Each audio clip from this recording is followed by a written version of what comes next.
Hey everybody, it's Paul Esden Jr., aka Boy Green, and welcome to my YouTube channel.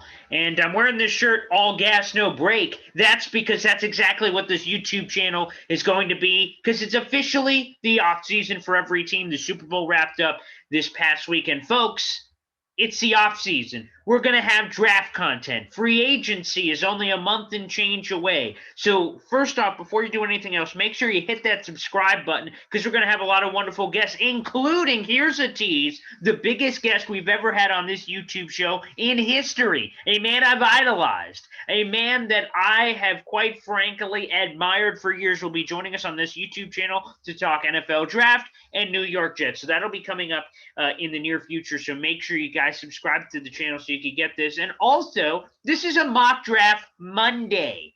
And every Monday after the Super Bowl, right here, and it is after the Super Bowl, so this is the first edition, every Monday, post Super Bowl, starting today, all the way through the NFL draft, we will have a mock draft Monday video right here on my YouTube channel. And what can you expect through some of these mock draft Mondays? Well, I'm going to have wonderful NFL draft guests throughout this. Members from the Draft Network, ESPN, and other mediums and platforms to join us on the show to give us their perspective on the NFL draft, who some of their top prospects are, who fits the New York Jets, who fits Robert Saleh and this new staff. We'll be evaluating those things and, of course, doing our own mock draft here on the show. Now, if you've followed me throughout my career, again, I'm Paul Esden Jr., a.k.a. Boy Green. And if you've followed me throughout my career, my day job is doing sports talk radio here in Syracuse. And I've done that for the last 5 to 7 years. But I hosted an afternoon show for the last couple of years. And every Monday after the Super Bowl on my radio show, I did a mock draft Monday. Unfortunately, due to COVID, I was unable to continue my afternoon show and my mock draft Mondays. But just because of that, I didn't want to stop. I wanted to continue my mock draft Monday. So here we are on my YouTube channel. And like I said, I hope you guys can hit subscribe. In the future, some other things I hope to incorporate is a mailbag here on Mondays, answering your Jets and draft related questions. And on top of that, my birthday is April 26th, 1993, for those curious. And my birthday and the draft are two things that go hand in hand. I am a huge draft fan, and I want to share that passion with you, the fans, every week here on my channel. And beyond Mock Draft Mondays, we're going to have wonderful interview guests and other shows throughout the week on this channel. So there's plenty of reasons to make sure you hit subscribe. So there's a lot of exciting things coming on the horizon. But before we get started, a couple of things here that I do want to address right off the top, and that is, of course, with the number 2 pick. And the other thing is, you can hit me up on social media at BoyGreen25. BOY, green the color, 25. I'm on Twitter, Facebook, Instagram, and right here on YouTube, youtube.com/BoyGreen25. Branding. Yeah, it keeps it all very simple. But nonetheless, let's get into the number 2 pick. And another thing you're going to see in these mock draft Mondays are evaluating different scenarios. The Jets, of course, have 2 first-round picks, second overall and 23rd overall. And there's a lot of different scenarios that could happen. The mock draft Mondays will not be the same every week. One week we could evaluate the Deshaun Watson trade. What would the Jets draft look like from that standpoint? A 7-round mock draft, a trade down mock draft. We're going to evaluate every different situation over the next couple of months leading into the NFL draft. And of course, we'll have draft related content on draft day and the following as well to keep you guys entertained and intrigued. So let's go with the number 2 pick. First off, I think there are only 3 options on the board for the New York Jets. Number 1, you fall in love with one of the quarterbacks. Now, the Jets have quarterback questions. Sam Darnold, we'll get to that in a little bit. Sam Darnold, it's not clear whether he will be the starting quarterback for the New York Jets this fall, which means the Jets and their front office, their scouts, Robert Saleh, Mike LaFleur, their offensive coordinator, all have to gather together and evaluate this quarterback class. Guys like Zach Wilson of BYU, Justin Fields of Ohio State, Trey Lance of North Dakota State. They got to evaluate all of these guys and determine whether one of these guys has franchise quarterback potential. If so, you stay there at 2 and you draft whoever that quarterback is. Because, of course, if the Jets deem one of these guys or multiple guys franchise quarterbacks, you don't trade back. You do not trade back. I can't say that enough. If the Jets are in love with one of these quarterbacks, you don't trade back and say, oh, maybe we could get him at 4, maybe we could get him at 5. You don't play around. When it's a franchise quarterback, you just pull the trigger at that pick. Of course, there's option number 2. The Jets evaluate this quarterback class, and guess what? They say to themselves, none of these guys are franchise quarterbacks. In that case, you trade back if you're the Jets, because some other boob team, the Falcons at 4, whether it's the Panthers at 8 or the Lions at 7, the Jared Goff thing, they may not be moving up, but some other team is going to be in love with one of these quarterbacks, and they're going to be willing to move up and give you a premium price, a Patrick price, right?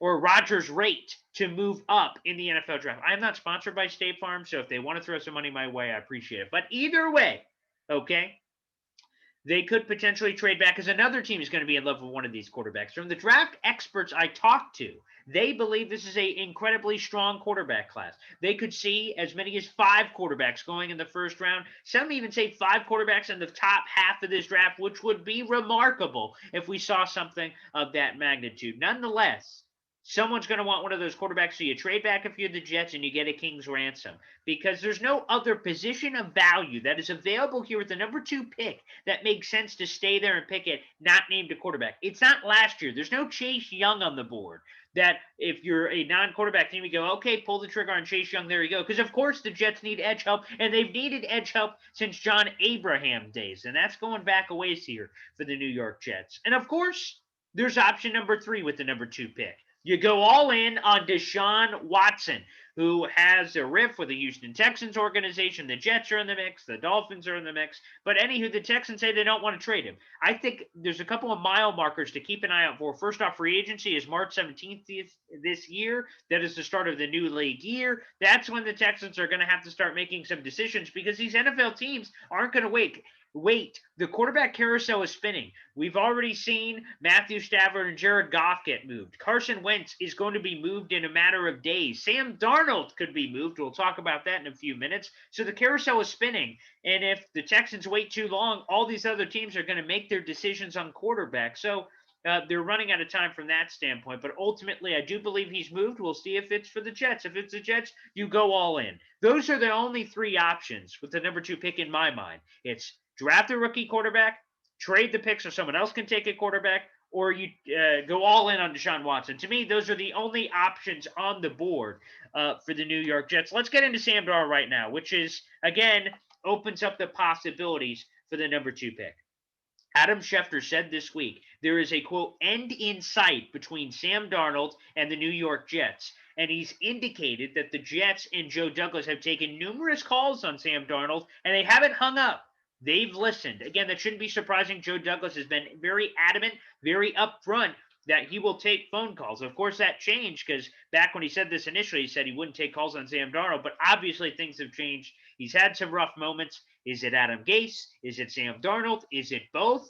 Well, quite frankly, I think with the amount of calls they're getting, a lot of people think that they could, quote, fix Sam Darnold. A lot of people believe that Adam Gase was a horrible quarterback coach, and that was one of his responsibilities among being a head coach for Sam Darnold, and other teams believe they can fix him.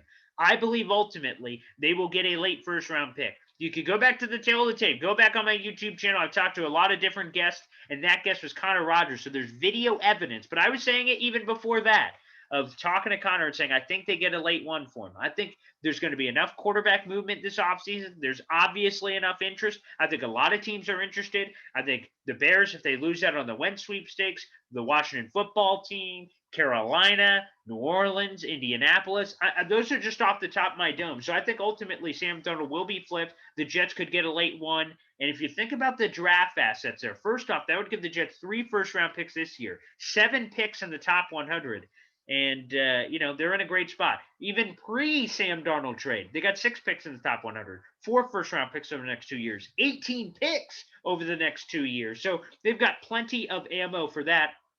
And I want to go to an interesting nugget here from Field Yates. Now, Field Yates said this recently on Twitter over the weekend, saying this, quote, trading for Sam Darnold is more likely a team truly believing he's the answer rather than taking a low-risk flyer. He's only 23 and he has many fans since that 2017 draft process. In other words, some people have suggested the Jets could get back a second and change for Sam Darnold. I believe there are teams that believe that he could be a franchise quarterback. And the difference from an NFL team simply taking a flyer on Darnold as opposed to believing in him is the difference between a first-round pick and a couple of mid-round picks. A first-round pick would be super valuable for the New York Jets, whether you package that with your other picks for Deshaun Watson, whether you keep that yourself and potentially just rebuild this thing from the ground up. That wouldn't be the worst thing in the world. There's only one player, and I've said this factoid on a couple of my videos, but it's worth repeating. There's only one player right now on the New York Jets that was drafted by the team and received a second contract. That's Marcus May. So, or excuse me, that's Jordan Jenkins. They hope it will be Marcus May, who's a pending free agent. So with all that being said, the Jets need to find a way to draft guys, homegrown talent, and build from there. But there's the Sam Darnold equation. So they could get a first-round pick back for Sam Darnold. And again, that kind of throws everything off. But let's get into it, because this video is a Mock Draft Monday! Mock Draft Monday! Here on the show. So let's talk NFL Draft. Throw all that other stuff off the table. So I'm going to give you my mock pick for number 2 overall and my mock pick for number 23rd overall. Another couple of nuggets here. First off, for all of these mock draft scenarios over the next coming months and weeks, I will be using the Draft Network's mock draft machine. Now, if you haven't used it, it's a fun way for you, the fans, to kind of engage with yourselves and incorporate how a draft would go, what players are on the board, and you can make your own draft. You can pick for the Jets. You can pick for all the 32 teams. You can do whatever you want. I like using it because I think it gives you, the fans, an insight into how I make my selections. For instance, when I make my pick for number 2 overall, there's less luster there because you know that Trevor Lawrence off the board and they have everybody else. But go to their 23rd pick, which we'll go to in a few minutes here. I'm going to tell you the players I considered for that selection and who I ultimately ended up with, and I'll give you my explanation for that. But it also gets you in the mind of me making these picks, and you can also engage in our comments below on this YouTube channel, and also you can hit me up on social media. I'll answer any questions you have about my mock draft, and I also want to hear what you fans think. What did I miss? Who are some other players we should consider at both of these spots? I am looking forward to that. So let's go number 2 overall. I said it before. It's either quarterback, you trade back so another team can take a quarterback, or you go Watson. Now, it's really up in the air. I will tell you this. I've never been this up in the air, I think, in February than I've ever been for a New York Jets draft. And what I mean by that is normally whatever pick they have, I'm like, oh, I hope insert player is there for the Jets. Obviously, everyone's going to be available for the Jets at 2 that's not named Trevor Lawrence. But again, sticking with that mentality that it'll be quarterback, and we're not trading back in this one, there's Zach Wilson of BYU. There's Justin Fields of Ohio State. And yes, I think you have to include him, Trey Lance of North Dakota State. Those are the guys who are on the board. I don't think Mac Jones is in that upper level. Don't think he's going to be a huge consideration. Some people may say even Trey Lance isn't, but I think he's the wild card in all this. He only played in 1 game this year, and then before that, he only had the 1-year sample size. And on this YouTube channel, we'll be diving in on each of these top quarterbacks and getting an insider from those programs to join us to give us the full scope, both the good, the bad, and the ugly on these prospects to learn more about them. But right now, I think it's a toss-up between all these guys. You can make an argument for all of them. Now, right now, with the number 2 pick, I'm going Zach Wilson, quarterback, BYU. I think he's a great scheme fit for this Kyle Shanahan offense that'll be run by Mike LaFleur, who is, of course, the little brother of Matt LaFleur. Now, it's not going to be an exact carbon copy of what the 49ers are doing on the West Coast because LaFleur, first off, he's a younger guy, and he's his own man. He's not Kyle Shanahan. He wants to bring his own wrinkles and twists to this equation. But I think it makes a ton of sense, Zach Wilson and the Jets, for a lot of reasons. You got to love the athleticism. Now, he's got some durability concerns where he's had a couple of different surgeries and injuries over the years. That's something, obviously, you got to keep an eye out for. But the things I love about him is his ability to kind of escape pressure, get outside the pocket, and make plays. And recently, I heard ESPN analyst Dan Orlovsky say there are, quote, Patrick Mahomes / Aaron Rodgers vibes to the Zach Wilson kid. I'm in. If there's Aaron Rodgers and Mahomes vibes here, that's fantastic, and that's good enough for me. But again, this is a toss-up, and throughout this entire process, you can join me in kind of going on who's the right guy, kind of battling through all the options. But again, for me personally, I'm intrigued by Zach Wilson. I'm also intrigued by Justin Fields, and Trey Lance is the mystery man. I don't know enough about him to be able to make a rational explanation, but I'm hoping to have some insiders to join us to give us the case one way or another who is the guy that Jets should go. But we ain't done yet, folks. Before we get you out of here, let's evaluate number 23 overall. Of course, the Jets got this pick from the Jamal Adams trade where they got 2 firsts and a third. And as I mentioned earlier, the second overall pick, you really only have 3 choices, which was, again, I've mentioned this a few times, so I don't want to keep beating a dead horse here. Either draft a quarterback, trade back, or you, again, go after Deshaun Watson. But at 23, there are an unlimited amount of options, which should be interesting and keep things spicy here on every Mock Draft Monday moving forward. You could trade back from 23, acquire more assets. The Jets already have 6 picks in the top 100 and 2 first-round picks this year. You could fill a hole at right tackle. I like George Fant, but I think you could upgrade there. I think the real issues for the Jets are on the interior, if I'm being honest. Alex Lewis potentially could move on from. Greg Van Roten potentially. Connor McGovern has an inside positional versatility. He could play both guard or center. Right now he's a Jet center, but we could kind of see what goes on from that perspective. So you could fill right tackle or interior here at the 23rd overall spot. Edge, obviously, is always a possibility. A corner makes sense. Wide receiver, obviously, as well. And for all these mock draft scenarios, as I said, I'm going to use the mock draft machine from the Draft Network to give you a couple guys I was considering. Here are some guys that were on the board that I considered heavily. Elijah Vera Tucker, offensive lineman, USC. And I say offensive lineman because he played left tackle at USC, but you can see him either flip to the right side. Some draft analysts have said he'll project better on the interior at guard. Maybe if you want to make that kind of projection for him, that's fine. He's intriguing. Azeez Ojulari, and I kind of butchered that, the edge from Georgia. He is talented. Who knows if he's even on the board in a realistic draft scenario, but he is here from the Draft Network. And also Trey Smith, interior offensive lineman, Tennessee. He's a guy that I penned back a couple of months ago. I would love to see the Jets pick at that pick with the Seattle pick because he's just a nasty mauler. Imagine plugging him and Mekhi Becton next to each other. That could be ferocious. That could be phenomenal for both the run game and protecting whoever's playing quarterback for the New York Jets. But I'm going to be honest. Here's my pick. Kadarius Toney, wide receiver, Florida. This is a splashy selection. This is an exciting selection. This is a guy who's absolutely electric. He could be the Deebo Samuel of the Shanahan-LaFleur offense.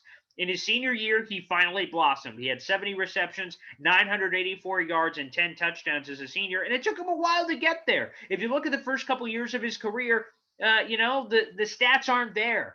Did he get those opportunities? You could go to Antonio Callaway, who was in front of him at Florida, who had the suspension issues. You could go to the quarterback play with Felipe Franks. Yeah, I mean, you could really, the coaching, whatever. You could go through a lot of the action that was going on here for Kadarius Toney of why he didn't reach his full potential. But this is the thing I will say.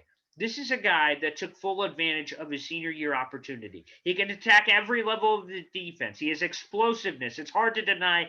And I think the greatest ability that will help him in this offense is the YAC, the yards after catch. It's a huge part of the equation in this new look Jets offense we're going to see. And that home run ability, that ability to make plays happen, whether nickel and dime you, the old razor blades and lemon juice approach offensively, or whether you can just get a splashy guy there. Because I love Denzel Mims. I think he's phenomenal. You have Jamison Crowder there as well. I think, quite frankly, I'd rather have a first world problem of having so many guys to go to. But the Jets need to find more offensive talent. And why not pair Zach Wilson, your young new quarterback, on a rookie deal who's manageable for the next couple of years with a wide receiver that makes sense, can make splash plays. You get him the ball in his hands, and magic happens. That would not be a bad double dip on the offensive side of the ball for the New York Jets. All right, that wraps up this first inaugural edition of Mock Draft Monday on YouTube. Again, before I did it on terrestrial radio. But I'm happy to be here. Guys, I want your feedback. I want your questions. I want your comments. I want your feedback on what you liked about the video, what you didn't like, and we'll try to improve it every week moving forward. And like I said, I will tell you we're going to have amazing guests on this YouTube show. moving forward, and you're going to love all the guests. And also, I'd love your suggestions on guests. Are there some guests you'd want on the show? Let me know. But the next one coming up is the biggest guest I've ever had. I can't tease that enough, and I hope you guys are here for it. Make sure you hit the subscribe button. Thanks, everybody. Enjoy your Mock Draft Monday, and we'll see you next week. Same time, same channel.